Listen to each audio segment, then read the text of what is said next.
आप भले ही कोई भी धर्म से जुड़े हो, कोई संबंध नहीं है, लेकिन विचार लेने में अब बाबा साहब का, बुद्धा का विचार रखने में और उसका अनुयायी बनने में कोई तकलीफ नहीं मैं समझता।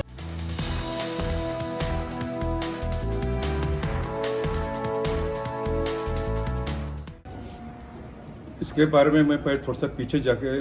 ले जाऊंगा, क्योंकि मैं स्कूल में जब था, शायद 7वीं 8वीं में, तो उस टाइम जो हमने देखा था कि हमने बचपन में सुना था कि बाबा साहब एक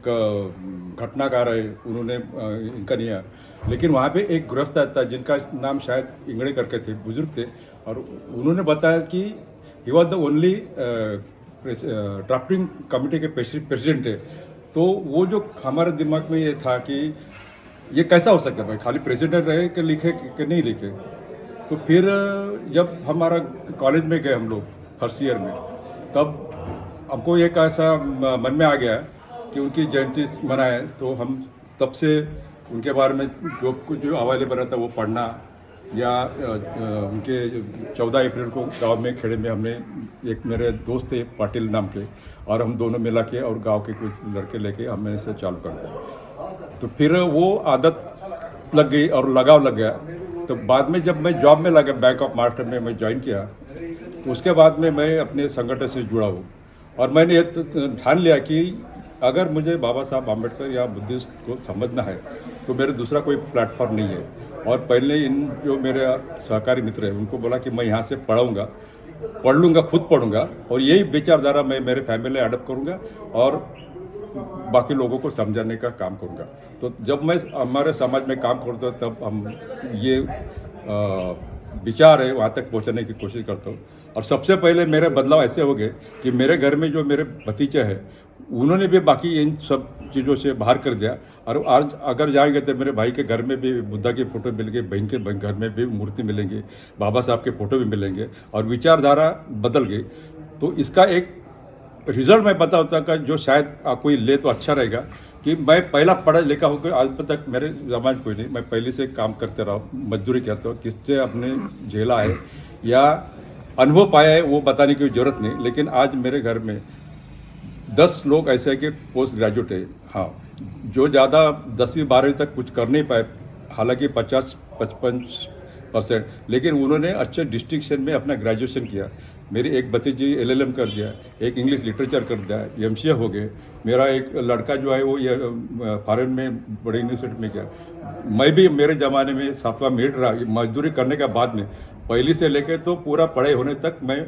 छुट्टी के दिन काम करता था। उसके बावजूद भी इंग्लिश में डिस्टिंक्शन मिले मेरे को, और 7वां मेरिट भी रहा, मेरे बच्चे भी मेरिट रहे, और आज मेरे घर में मैं खुशी से बता सकता हूँ कि मेरा इंजीनियर है, डॉक्टर बन रहे, कोई लॉ LLM बने अम्बेडकर कॉलेज से। तो और विचारधारा है। लेकिन दुख इस बात का होता है कि ये इतना मैंने अनुभव दिया, मैंने खुद का एक उदाहरण सेट किया, फिर भी लोग समझने में आज थोड़ा सा ये होता है। लेकिन उसके साथ एक और भी आशा के किरण है कि मेरे साथ बाकी जो मेरे आदिवासी समाज के लोग हैं वो आज इस बात को समझ रहे हैं और वो अभी इस धारा में जुड़ रहे हैं। तो आपको आदिवासी समाज से क्या संदेश है कि ये जो विचार है अम्बेडकरवाद जो है, इसको अगर हम लोग एक्सेप्ट करें, इसको हम प्रचारित करें तो क्या फ़ायदा हो सकता है? हमारे मतलब सिर्फ आदिवासी में नहीं है, लेकिन पूरा जितना भी अपना बहुजन वर्ग है उन सबके लिए मेरी ये सुझाव रहेगी कि अगर आपको तरक्की करना है और आपको इंसान समझ के अगर जीना है और पूरा मतलब आपको किसी को परखना है या समाज का भला करना है, अपने फैमिली का भला करना है, अच्छा क्या है बुरा क्या है इसकी सोच अगर अपने को आना है तो उसके लिए फुले शाह अम्बेडकर विचार के सिवा कुछ दूसरा रास्ता नहीं है। लेकिन जो धर्मांधता देश में चल रही है उससे क्या फ़ायदा नुकसान हो सकता है, जिस तरह से लोग धर्म और हिंदू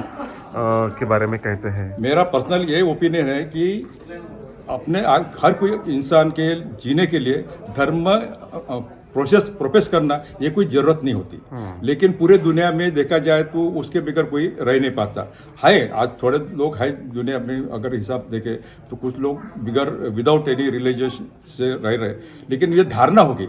आप भले ही कोई भी धर्म से जुड़े हो, कोई संबंध नहीं रहती है, लेकिन विचार लेने में अब बाबा साहब का बुद्धा का विचार रखने में और उसका अनुयायी बनने में कोई तकलीफ नहीं मैं समझो।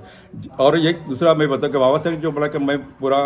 हिंदुस्तान बुद्धमय करूँगा, इसका मतलब है नहीं कि वो सब कन्वर्ट हो जाए, लेकिन उनकी आइडियोलॉजी है, बाबा साहब ने जो अपने को मार्ग दिया उसको स्वीकार करने में कोई दिक्कत आना नहीं चाहिए। वो अगर गए तो हर किसी का कल्याण हो सकता है, अपने पर्सनल हो सकता है, अपना समाज का भी कल्याण हो सकता है, इसी मेरी धारणा है। Okay, thank you.